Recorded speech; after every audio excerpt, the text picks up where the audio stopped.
So when we were in New York, our first stop was the Harvard Club, where we attended the Future of the Phillipian panel. Gary Lee, who's a Phillipian trustee, led the panel, and he introduced our amazing speakers, who included Dan Schwerin, who was an editor-in-chief a couple of years ago, and now he's Hillary Clinton's primary speechwriter. They all talked a lot about what it means to be a journalist today, moving into the more digital world, how to really get involved with that, and how to take advantage of online and video, photo, interactive links, things like that. Different ways that we can really get ourselves out there and really, you know, become multifaceted journalists. Especially as our entire world becomes more digital, we need to be able to keep up with that.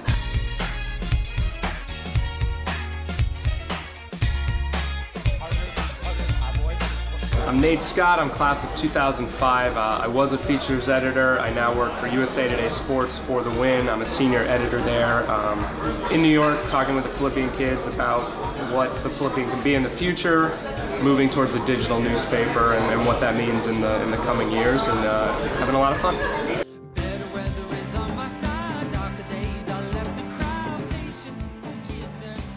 The Monday before we left for New York, we went to the New York Times, and upper management had the privilege of attending the morning meeting at the New York Times. So one of the coolest things about the morning meeting, I think, was seeing how just prepared everyone was and how ready they were. And it was just amazing to see people who were so into whatever they were doing in that moment. It was incredible to just be there. They were talking about various headlines, planning out all these incredible things they were going to research and cover all in the span of 24 hours. So that, you know, the following day I got an email notification with all these headlines, and I was like, oh no, I was there when they were talking about them. I saw that idea being fleshed out, and that was incredibly exciting. At the New York Times, we also met with a guy named Cliff Levy, who's won Pulitzer Prizes, and it was really incredible to see him talking about digital in such a huge organization like the New York Times, and really cool to see how something that the New York Times is doing can translate over to our school paper at the Phillipian.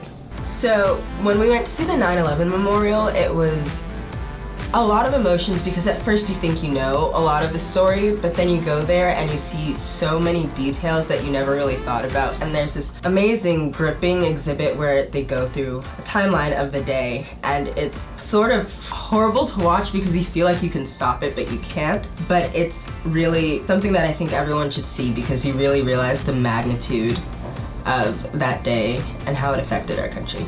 I actually lived 20 minutes away from New York, so it wasn't my first time being there, but it was very different to be there with people that I know from the Andover world. It was really fun. It was also the first time I was scared by the mascots in New York Times.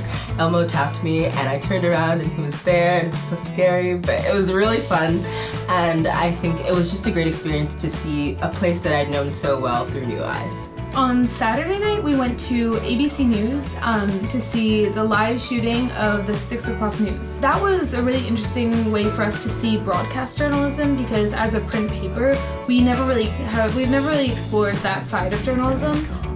We got to see people come on and off and see the cue cards and the teleprompter, and it was just really cool to see all those moving parts coming together.